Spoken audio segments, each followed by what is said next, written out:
All right, what's going on, everybody? We got another Dandadan stream this week. Super excited for Dandadan. We had a lot going on in the fight on the plane, learning about the Subterraneans, possible partnership in the future, potentially new allies, and really interesting team up against the human cyclone. A lot going on there. I also want to talk about the rankings in Manga Plus. I want to talk about this weekend with the reception of the Dandadan movie, and I want to kind of get into the summer anime season.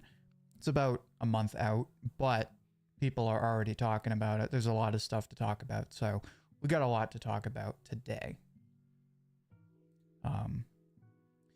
Speaking of which, I should probably pull up the summer anime.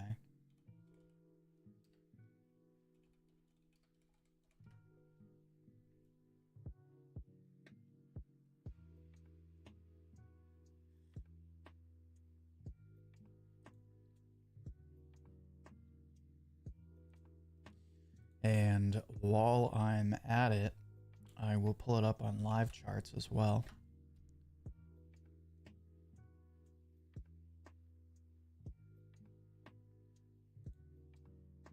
More or less the same at this point.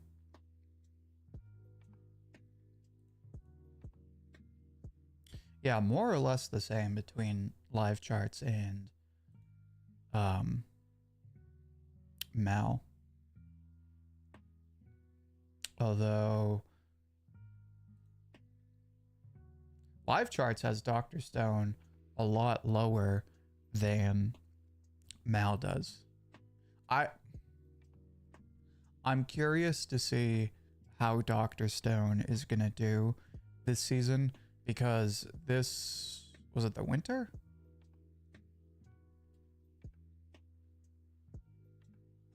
Yeah, it was the winter, right? Am I crazy? It was the winter season we were watching Dr. Stone? This is gonna drive me nuts. Yeah, because it was the winter. Okay. This winter season, Dr. Stone didn't really have crazy competition. It wasn't really competing with Solo Leveling, because they're not really like direct competitors. I don't know. It did have good competition, but it also got plenty of attention. So it was kind of an upset for Dr. Stone, I guess, in hindsight. But going into the summer, it has a lot more competition. It's got My Dress Up Darling, Dandadan, Kaiju, Call of the Night, The Fragrant Flower, which a ton of people are excited for, also Sakamoto, and potentially Gachi Akuta. Gachi Akuta is an interesting one because it gets a lot of hype on YouTube, and obviously it's got a big fandom, but in the Twitter space and on the internet on a broader scale, it's not quite there yet. I mean, it's on Mal, it's number 3, 6, 9, 10. It's number 11 on Mal, which means it's just as anticipated as Rent a Girlfriend Season 4. Although it's just as anticipated as Dr. Stone, so. And it's not that far from Sakamoto. So I don't know. Gachi Akuta, 61,000 members. I mean, that's not a little. Like, that's a good number. We got Oscar in the chat. What's going on, Oscar? Pleasure to have you. Good to see you. Hope your weekend turned around after yesterday.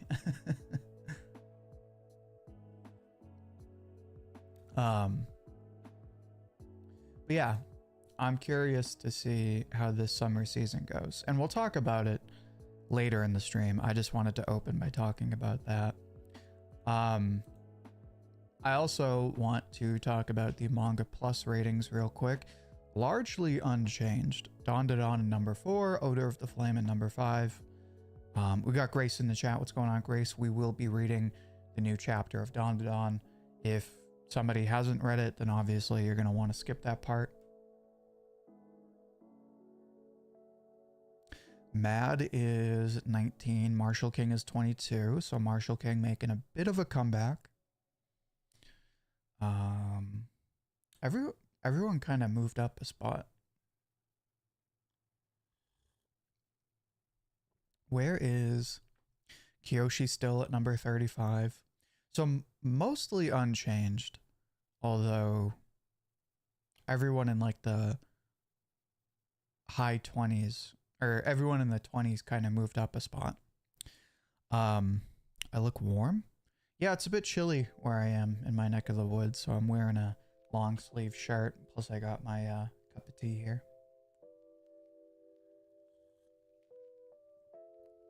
W's for Mad. Yeah, Mad's doing really good.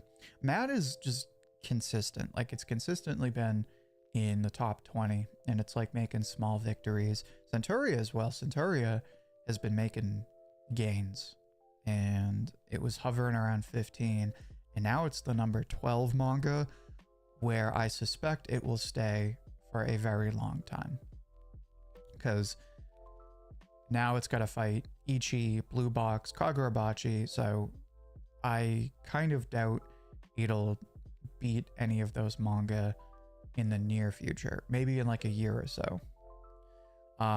Most hyped for Summer Hikaru Died. It looks very good and mysterious. I've heard vaguely about that. Trying to find which one that is. Yep. So it is Cygames Pictures, so that's something to look out for, because they're not like brand new, but as I've talked about before, they haven't really done a mainstream series yet, so they're a studio to keep an eye out for.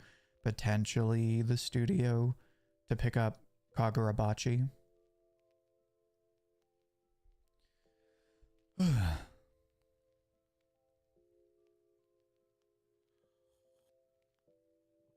When I don't know what to read for manga, I either read the manga of an anime I like, or I just pick magazines and pick the manga in the magazine that I haven't tried out yet. So like if it's Shonen Jump, just look at the current lineup for Shonen Jump and just pick one that looks cool.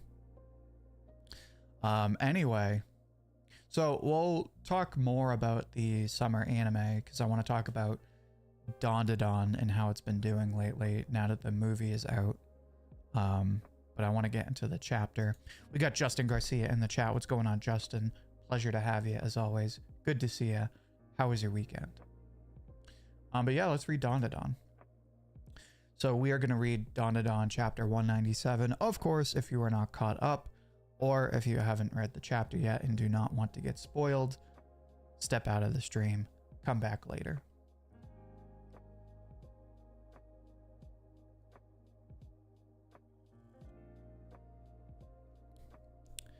You're going to try Geni Kasuri. I've never heard of that before. You'll have to let me know how it is.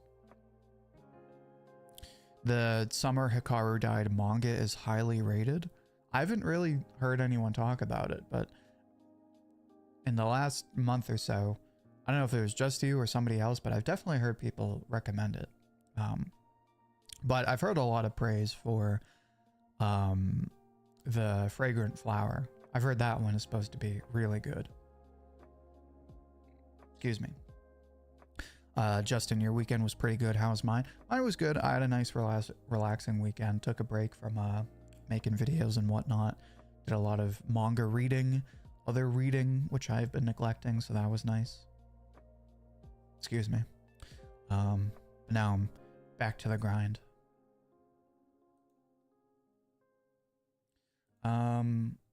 So recap from last week for anyone who doesn't remember.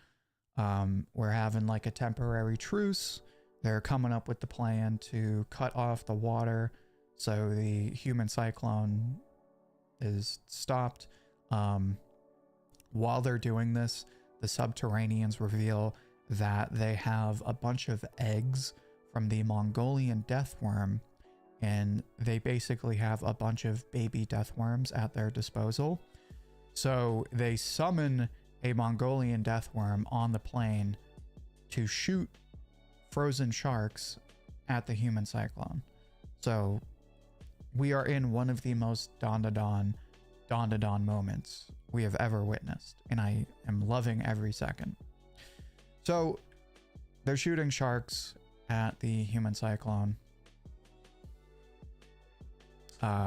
Momo and Gigi feel conflicted because they're like, oh, this is awesome and it's really cool, but also we don't trust these guys yet. And Momo again asking all the real questions. Why isn't this worm freezing? And the Subterraneans are just like, oh, well, it was raised underground, so it's like super tough. And it's just like, okay. A shark hits the plane gets shook, everyone gets sent flying. Gigi goes to help Momo before she goes flying off the plane, but he can't catch her in time. Of course, as if on cue, I could have almost... I'm not a betting man, nor do I promote gambling. But if I could have bet money on that, I would have bet that Gigi was going to come... Or not Gigi, Ouji was going to come save the day. And of course, who steps in to show up? Gigi, Ouji, Zuma, Mr. Steal Your Girl himself. So he pulls up, but mind you, he's doing this blind as a bat. He literally cannot see 2 inches in front of him, and he comes and saves the day. Jumps on top of a plane, catches Momo, who is this big, all while he's blind. Good job. Good job, Ouji. Anyway, he catches her.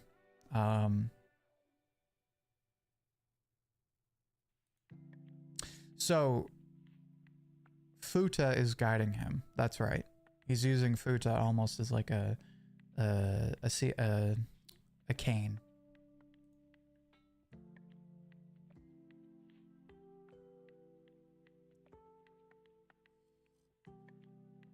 So the Subterraneans are getting kind of pissed now because they're like, we shot like 1 million sharks. How many more times do we have to shoot this thing before it calms down?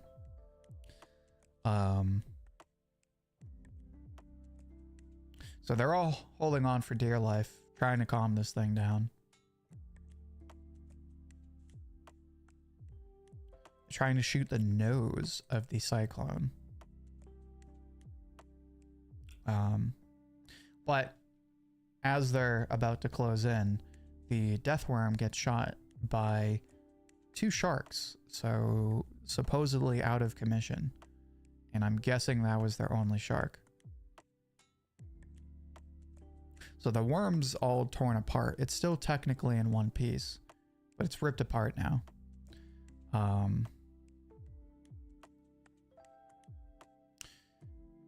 It's sticking sharks. The cyclone is sticking sharks up its nose and shooting them at us. So it's retaliating. Excuse me. Okay, so now the worm is in 2 pieces and it's floating away. So Momo grabs the worm. So they are officially working together. No, they're not just like watching them do all the work now. Official team up.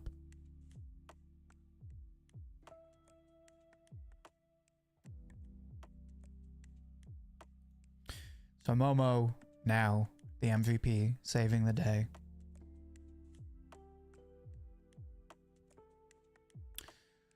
Now they're floating in the sky and Momo is guiding the worm like a hand puppet, which has to be disgusting, but it is working. So they're flying on it like a flying serpent. which looks ridiculous, but has to be the most fun thing I've ever seen.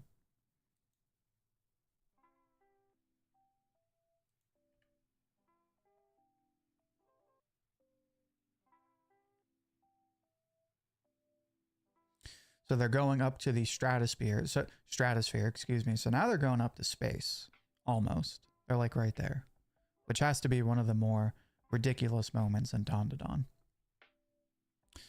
Tatsu is such a master of narrative dynamism. It makes other weekly stories look stagnant. I wouldn't go that far, but I do have to agree, Dandadan has a certain pace to it and a certain sense of showmanship to it that it's just more consistently entertaining than like 90% of ongoing manga. Like, I cannot remember the last time I was bored with a Dandadan chapter. Not in the slightest. There are other manga that I love where there's been times where I couldn't be bothered to keep up with the new chapters. I haven't felt that way with Dandadan in probably 2 years, at least 3 years.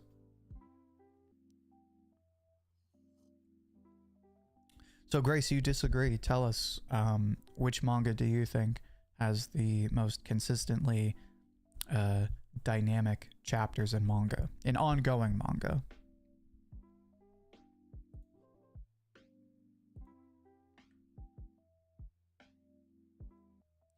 So they get to the top of the typhoon. So they're above the stratosphere. The typhoon literally cannot go any higher. They are looking right above it. And of course, the typhoon has body parts. So when they get to the top and they're looking in the middle, they are looking both literally and figuratively into the eye of the storm. There's a giant eyeball. So they're on the death worm. Supposedly they can't shoot sharks out of it anymore. They're relying solely on Momo's powers, but they're looking at the eye of the storm. And so all they have to do is shoot the eye. Of course, I have to suspect that the eye is going to have some kind of defense. Like, they're not just going to be able to walk right up to it, karate chop it, and then save the day. It's going to have some kind of defense.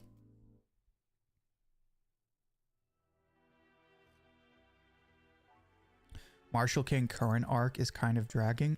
It has slowed down a bit, for sure, but I would say it's at least consistent.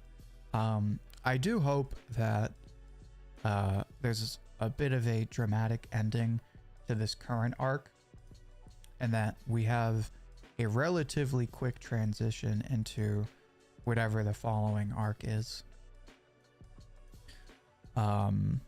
Mad is objectively better. I wouldn't say Mad is objectively better, but I would say it's in the same threshold, or it's in the same tier as Dandadan for sure.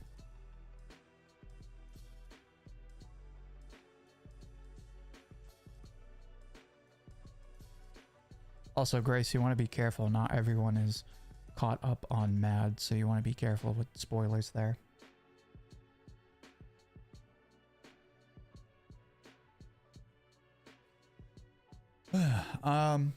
So yeah, another very straightforward chapter of Dandadan. Also, we got Eden's in the chat. What's going on, Eden's? Also, how was your weekend, man? How you doing? Another very straightforward chapter of Dandadan. It was nice to see Momo and the Subterraneans team up. Another thing to point out, this arc just continues to show Ouji / Zuma showing up GG at every turn. And actually, I'm going to post a question to all of you intellectuals in the chat, and then we're going to talk about it.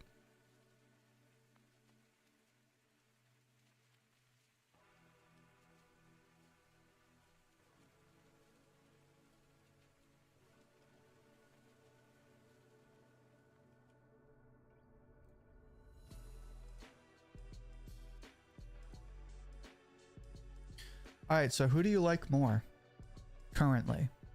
GG or Zuma? I don't know. I feel like this is a point of contention. I'm split because Gigi was really, really cool in the beginning, and he still has really cool moments, but I feel like he's one of the lamest characters in the main group. And it's a chapter like this that just goes to show that, like, he's one of the least reliable characters in the story. Not that he's unreliable, but he's just constantly getting overshadowed by other characters. And I feel like it's partly because he's not really growing as a character. I think Gigi gets outshined by Evil Eye sometimes, and that's the other thing too. When was the last time he transformed into Evil Eye? Or like done anything as Evil Eye? Had a good weekend, expected to do nothing, and ended up being pretty active. That's awesome, man. Good for you. Zuma, because he hasn't given me a reason to be annoyed with him. Gigi has the advantage of being around longer. With Gigi, he is the best when he's not with Momo, or when he's not like desperately trying to like serve Momo, I guess, help Momo. When he's just chilling, he's like one of the best characters. But when he's being like desperate or being like over the top, it almost feels out of character, and I don't like it. Like this chapter, it's almost in character how like unreliable. I said, I'm like, in my head, as soon as he didn't catch Momo, I'm like, okay, well, somebody's gonna come save the day. Gee, I wonder who's gonna show up Gigi and save Momo. Probably Ouji. And of course, who comes to save the day? Ouji. The deaf joke from Keto Family was great. The deaf joke. What was the deaf joke? Did I miss that? Let me see.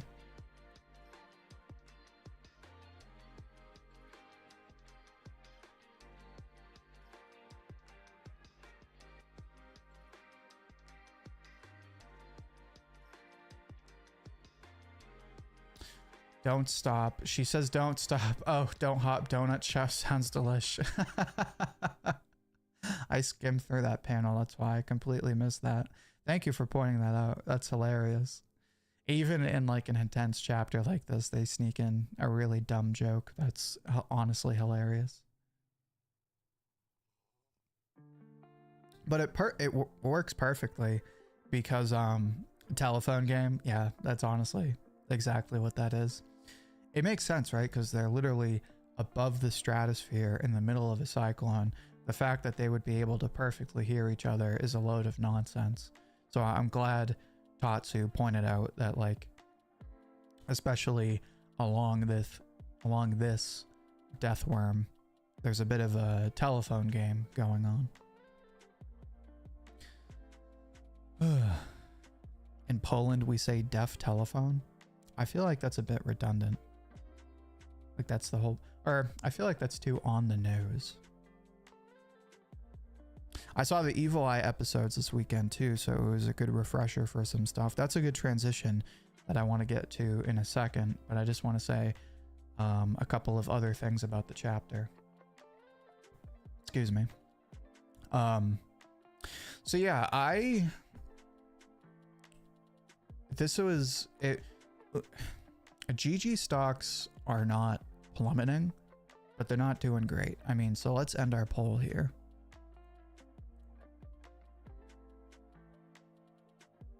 Out of 7 votes, basically everyone voted for Zuma.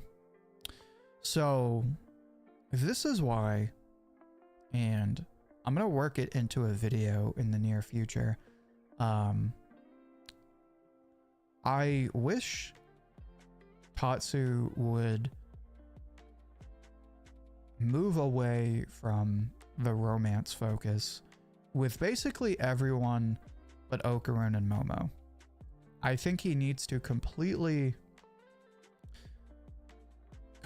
change Gigi's motivations, because his motivations right now are very redundant and honestly annoying, and they're clearly holding him back in the story.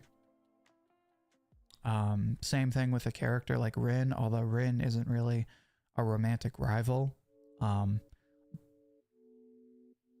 Still, I feel like I'll have to look back on her character. I feel like she's just a consequence of like not really being that interesting in the first place.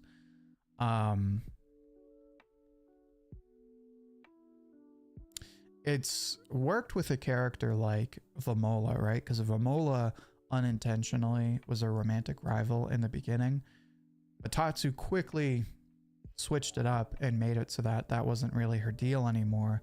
And now she's like one of the coolest characters in the story. Like, she's like very chill, but she also like will get in the middle of arguments, stands up for other characters, is very useful.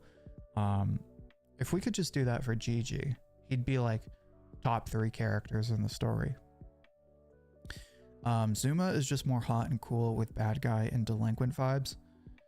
Yeah, because he doesn't care.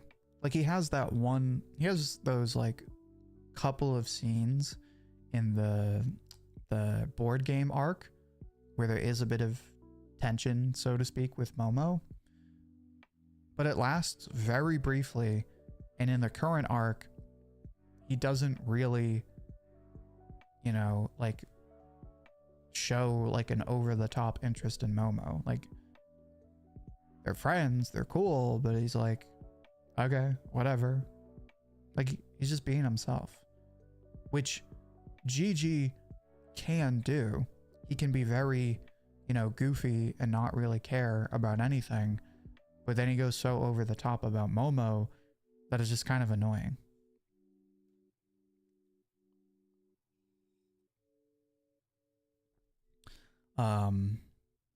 I'm curious how the joke sounded in the original Japanese. I don't know. That's one of those areas where translators have to take a bit of liberty.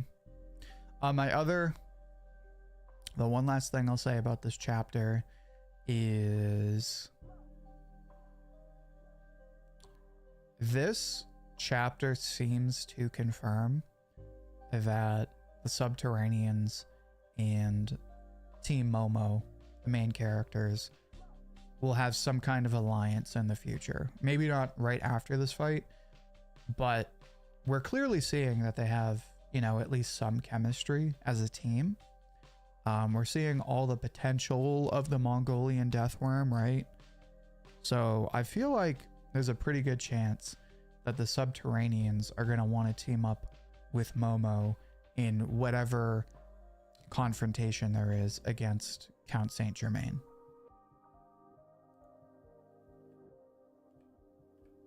That's really all I have to say about the chapter. Again, very straightforward chapter. I'd give it like a 6 out of 10.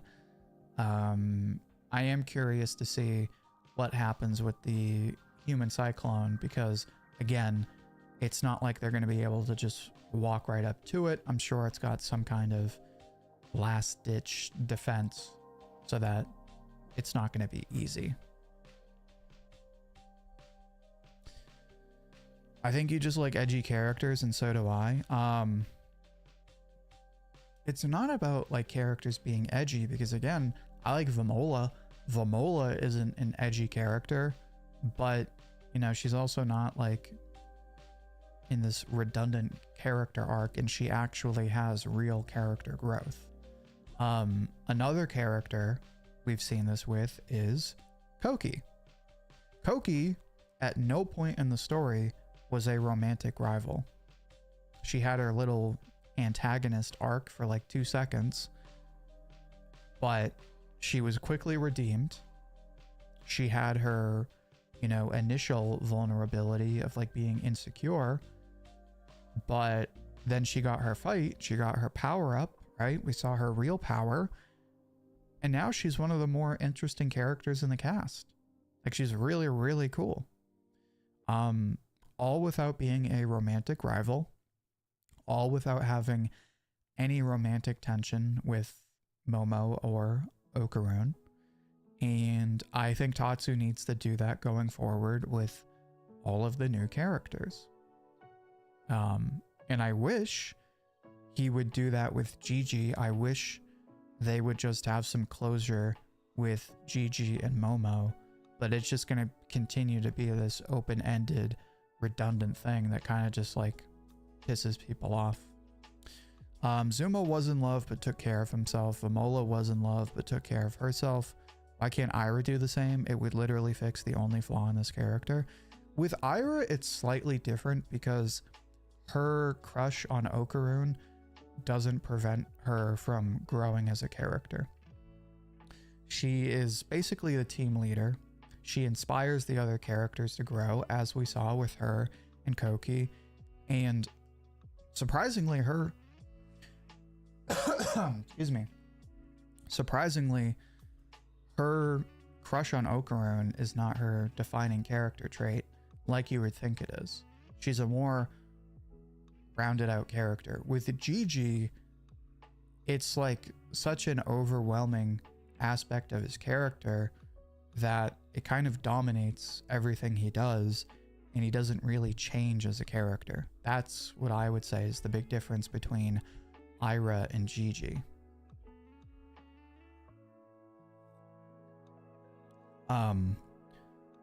Zemom says, I want to ask a question. Did I read After God? No, I have not read After God. I don't even know what that is. Can you give me a quick Spark Notes recommendation? I feel like Ira's crush on Okaroon is more so treated as a gag for her and Momo to clash. Yeah, that's the other thing too, right? Is it creates an interesting rivalry. Ira and Momo have an interesting dynamic where they're like sisters and they butt heads, but it pushes them to grow and it's endearing. The way Gigi does it, it doesn't like push Okaroon to grow. It doesn't really challenge Okaroon, at least not anymore. It does create an interesting rivalry with Ouji, but it kind of just makes him look bad. With Ira, it makes her a funny character because she's like on equal terms with Momo. But with Gigi, as we see in this chapter, he always comes out looking like, you know, the jerk, like the loser, honestly. So that's another good point. The best character is Kenta. Yes, Kenta is not even remotely a romantic interest in this massive love triangle. So I guess by that logic, Kenta is Dandadan's #1 character, if we're going by that logic.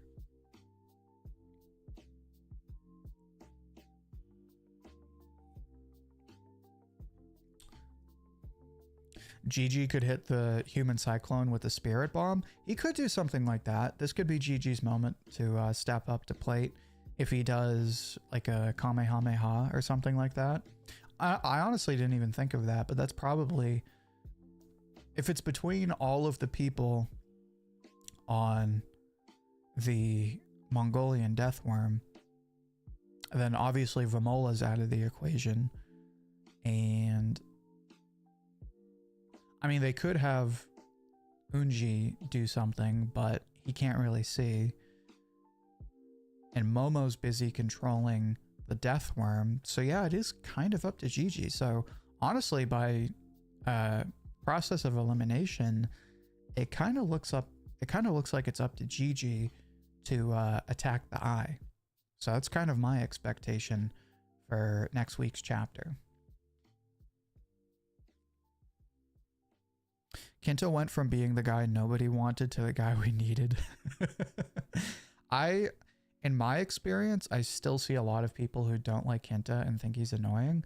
But I think a decent majority of the fandom appreciates him for who he is, which is a self-insert. He is like the one normal guy in the group who doesn't have superpowers, who doesn't have a tragic backstory or some kind of crazy ambition. He's just a nerdy guy that wants big robot battles. That's pretty cool if you ask me.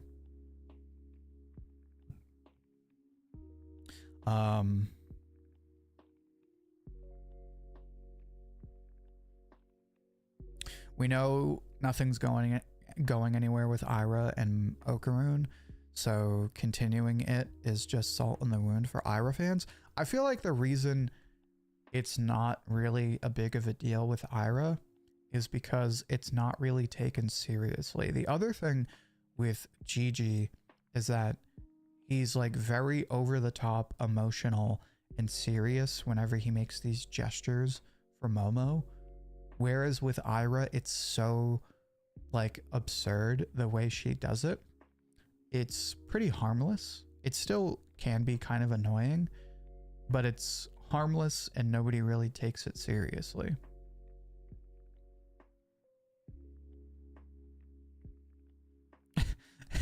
I'm assuming you're talking about Kinta. Kinta is Mineta with Aura.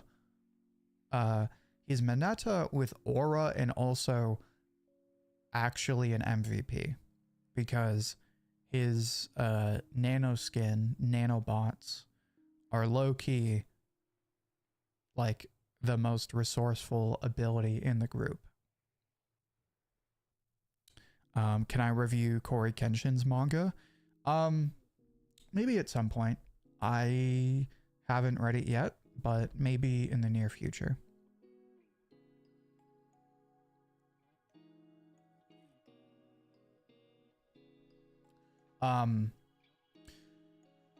Excuse me. So I want to transition to the Dandadan movie because the Dandadan movie premiered this weekend.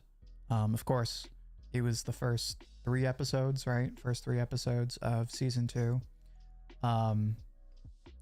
It seems like everyone went to go see it. I don't know what the numbers are. I don't even know if they've posted numbers yet, but it seems like everyone, at least in the Dandadan community, went out to go see the movie this past weekend, and everyone is saying the same thing. It looks gorgeous. It looks amazing. Science Saru pulled out all the tricks. So based on that, my prediction for the opening of season 2, reception wise, is that maybe not massive, but it will start out with a good turnout. Season 2 will start with a good turnout. Everyone is going to enjoy it for those first 3 episodes. And following episode 3, so going into, it'll be July, so going into August, Dandadan will probably be the most talked about anime of the season. The only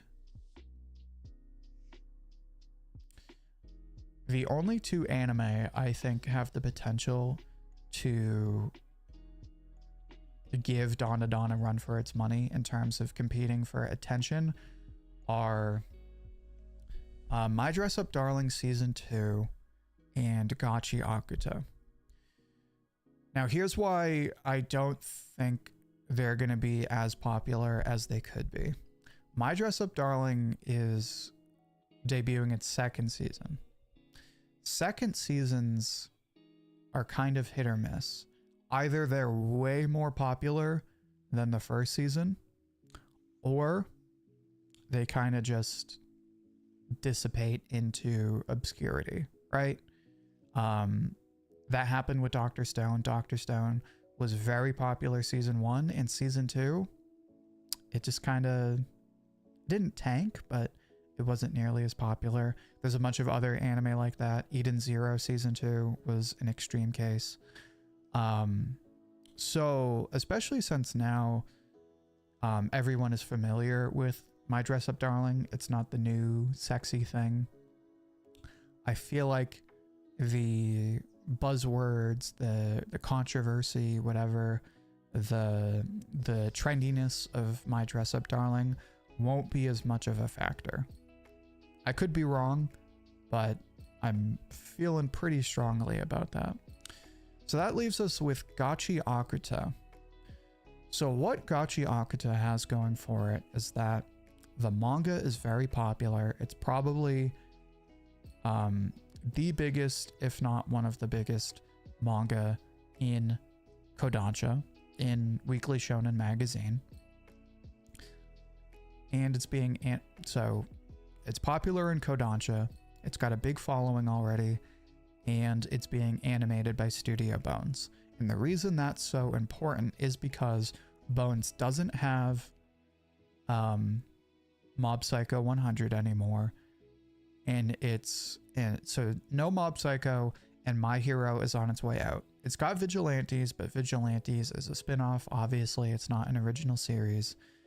And My Hero only has like 1 or 2 seasons left. I think just one season. So a lot of people are looking to Gachi Akuta to see if it's going to be the new flagship anime for Bones. Now, why do I doubt its success? My one concern for Gachi Akuta, excuse me, so it's massively popular on YouTube. If you look at the trailers have a ton of views on YouTube. On Mal, there aren't a lot of people, like, there aren't a lot of members, however the Mal system works. And that is confirmed by Live Chart, where Live Chart has it as 9, 10, 11, 12, 13, 14, 15, 16, 17. Live Chart has it as the 18th most popular anime going into the summer season. Now, granted, that's including shows like One Piece and Witch Watch, but still, it's not even in the top 10. It's behind Dr. Stone and Rent a Girlfriend on Live Charts. So, my prediction is that Gachi Akuta is going to be kind of a slow burn. I don't think it's going to blow up with I think episode 1 is going to get a bunch of new fans, and then it'll slowly kind of die down, and it won't really get hyped up until the end of the season, whenever the stuff with Jabber comes around. That is my prediction for Gachi Akuta. So I say all of this to say, Dandadan is probably going to open with a bang. Maybe not like crazy, but it's going to open very popular. It's going to be talked about week 1 for at least those first 3 weeks. And by the time we're in like early to mid-August, it's going to be the most talked about anime of the season. Well, what do you guys think? Let me see what you guys are saying.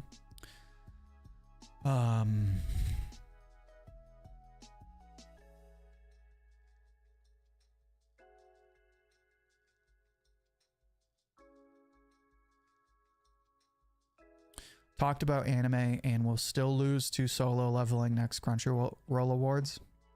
Man, don't even get me started. No matter how popular these animes will be, they will probably, everyone's saying the same thing. Dude, it doesn't matter. It'll lose to solo leveling. I'm not talking about Crunchyroll Awards. We've got a whole nother year before we talk about Crunchyroll Awards. I'm just saying, in terms of popularity in the summer, Dandadan is going to dominate the summer. That is my prediction.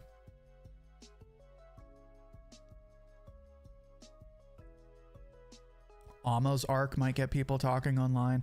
I feel like it'll probably happen around the time of the Jabber fight. But if it hasn't happened by the Jabber fight, I think when we learn about Amo, that'll get people going. People will be like, wow, this anime is kind of dark. That being said, have they revealed how many episodes? I don't believe so. I feel like it'll probably just be 12 episodes, which means it would probably adapt like 35-ish chapters. So they might, honestly, they might end it around the time they meet Amo or the time. What happens after that arc? I'd have to look at the timeline for the manga.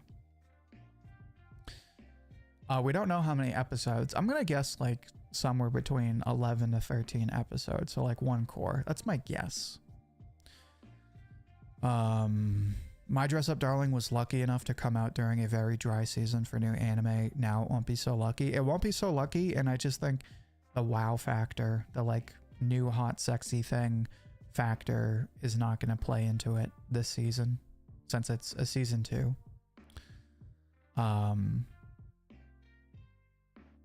So kind of like Demon Slayer, where the end of the season is what blows up. Yeah, exactly. Like people are expecting the show. That's the other thing too, is like people don't necessarily turn up for a show episode 1. I would say at least 65% of people don't even bother to watch a show until the season is over. I mean, I'm going to assume we have 13 people in chat. I'm going to assume 10 of those people wait until at least halfway through the season to start watching a new season. That's my guess.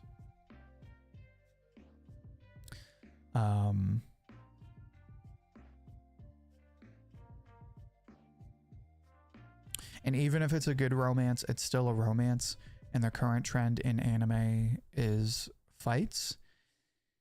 It kind of depends. If it's a really good romance that is more mainstream, it can be top 3, maybe not number 1, but top 3. So I want to look at something.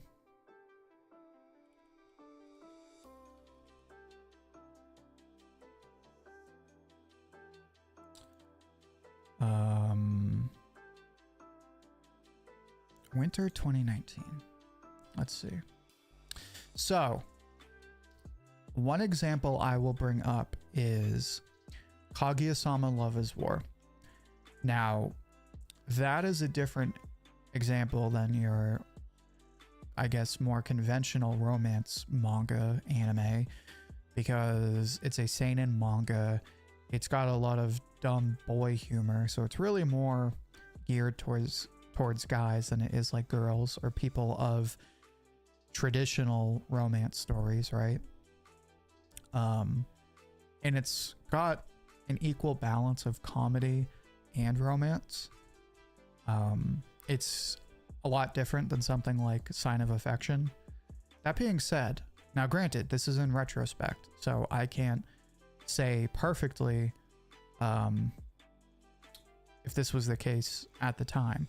But if you look at Winter 2019 on Mal, Kaguya-sama Love is War was number 2, only behind The Promised Neverland, which The Promised Neverland, nobody was going to beat that, at least not that season. Surprisingly beat Mob Psycho season 2, but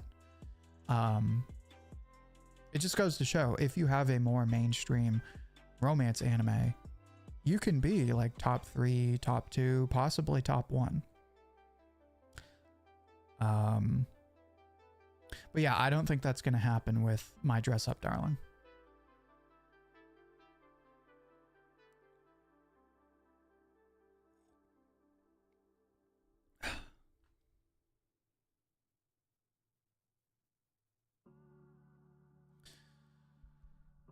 I think Dandadan will dominate the summer. That's the general vibe. I think most people are expecting Dandadan to be anime of the season, but there's a lot of factors that are still lingering. I think Gachi Akata might be the what's the expression? The black steed, the black horse.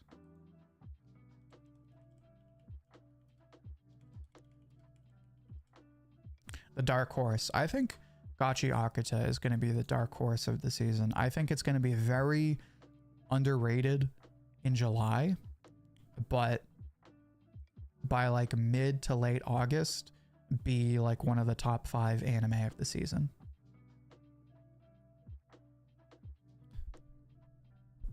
Dark Horse. That's what I was trying to say. Thank you. Not Black Horse. Dark Horse. Excuse me. Does Bones or David Production abuse their animators? Hard to tell other than Mappa. I really can't answer that question.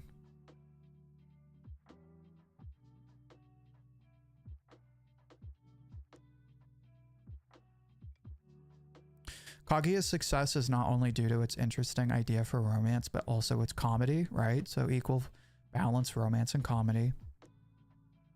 Right, exactly. So what I said before was you can have a popular romance, but for it to be like top 3, top 2, top 1, it's got to like do something else. It's got to be a rom-com, or it's got to be, you know, controversial or something.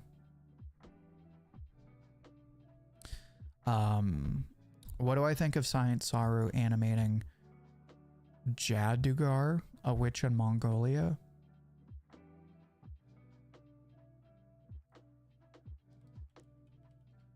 I heard they're animating 2 shows, but I'm not really sure.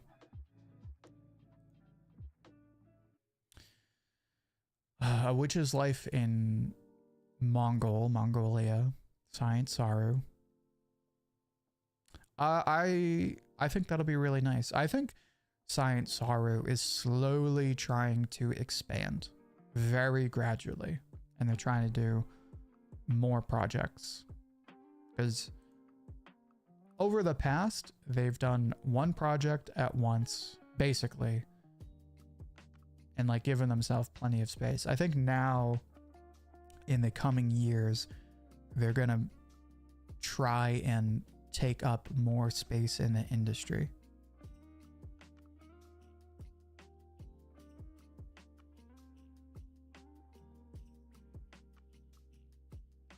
Dark Horse is a term for anime that were not popular at all, but only became popular afterwards.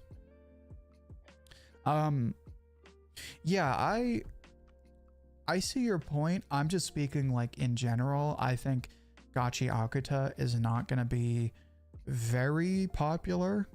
I think episode 1 will be very trendy. I think a ton of people are going to talk about episode 1. I think, excuse me, for the rest of July and most of August, it's going to be kind of underrated. But by late August, early September, it'll be back in like top 5. Have I watched the Dandadan movie? No, not yet. I just have other stuff going on, to be totally honest. And I don't hate anime movies, but unless it's something crazy like the One Piece movies, I usually don't go out of my way to go see them.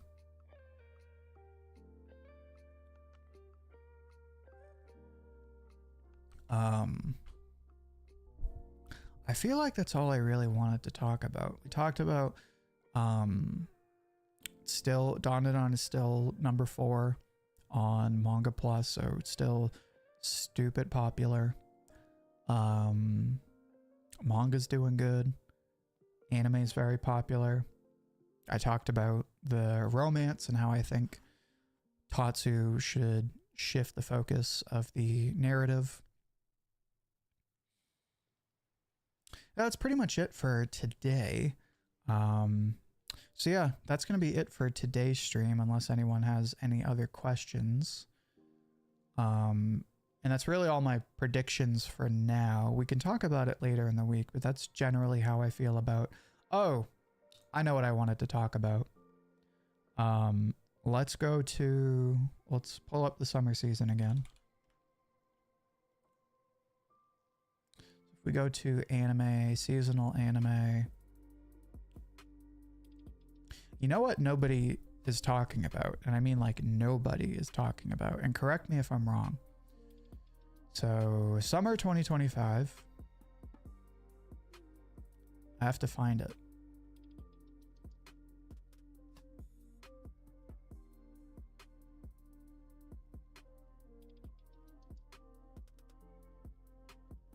And it is nowhere on here.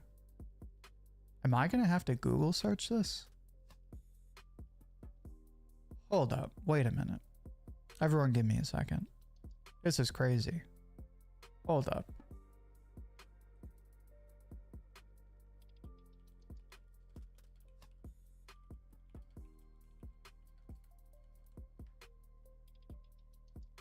Here we go.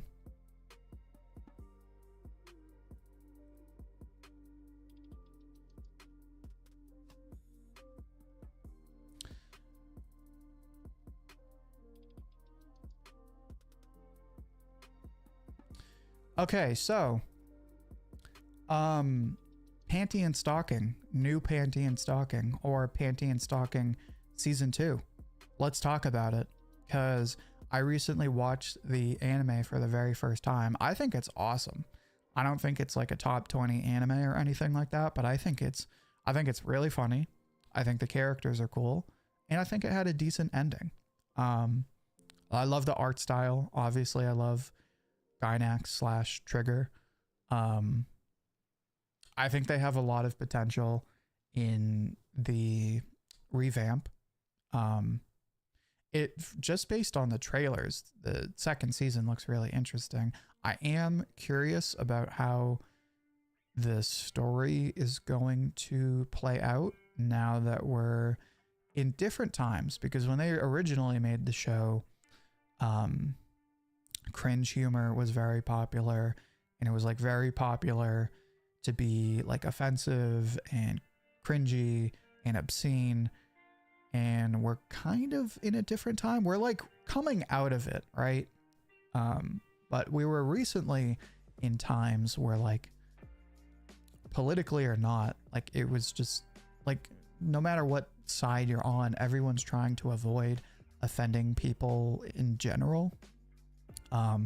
The nice thing about Panty and Stocking is it's not really political. It just kind of is objectively and universally offensive, which is nice, because then it's not political. It's just something anyone can enjoy. It pisses everyone off. So I hope they keep that energy with season 2, but that is what my one concern is, that they kind of dial it back with season 2, in which case season 2 could be very boring. Twitter will love this anime. Yeah, I'm curious to see what the reaction is going to be like.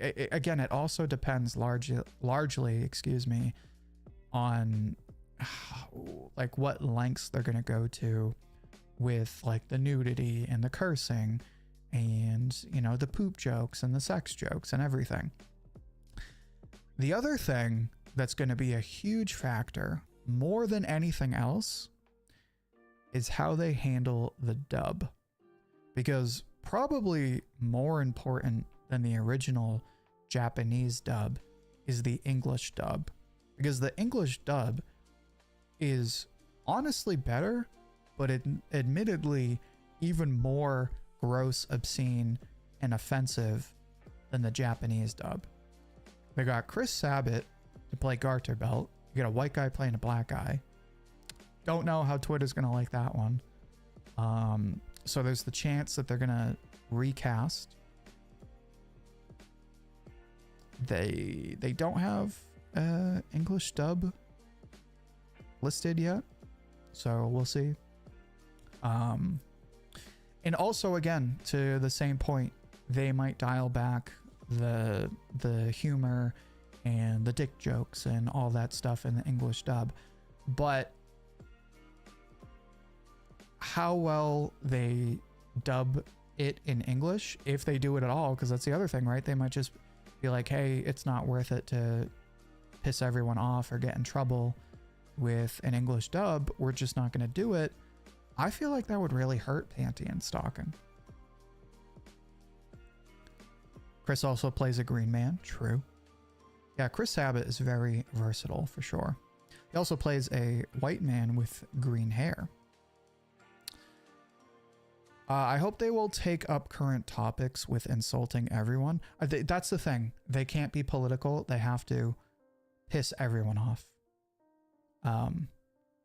But again, I don't know. I really don't know what to expect for season 2. But my point being, I don't think Panty and Stalking is going to be like a top 5 anime this season. I think it's going to be kind of low key. I think just because like it's a season 2, even though it's a new season, it's like a 15-year-old anime at this point. New younger anime fans aren't really going to care, although I could be wrong. If it's obscene, gross, and disgusting enough, it could get younger people really interested. I don't know. So this is another unpredictable factor for this season that honestly nobody's talking about. It's only got 36,000 members on Mal. I didn't really see it on live charts, but I think it's going to get a nice turnout, hopefully by the end of the season. I do miss the magical girl transformations. Yeah, the scenes where they would go from like the Western cartoon style to like the trigger super detailed anime girls. Hilarious. Anyway, I just wanted to bring that up because Panty and Stalking has gotten a couple of trailers, but nobody is really talking about it. That being said, I think a lot of people are looking forward to it. I'm definitely looking forward to it now that I've watched the show. I love it. I think it's awesome. And I think season 2 has a lot of potential to be a great anime. So I just wanted to bring that to everybody's attention. It comes out supposedly in like a month or so. They haven't announced an official date yet, but I think they'll do that probably in the next couple of weeks. So if you haven't watched the original anime yet, watch that now. Other than that, that's really all I have to say.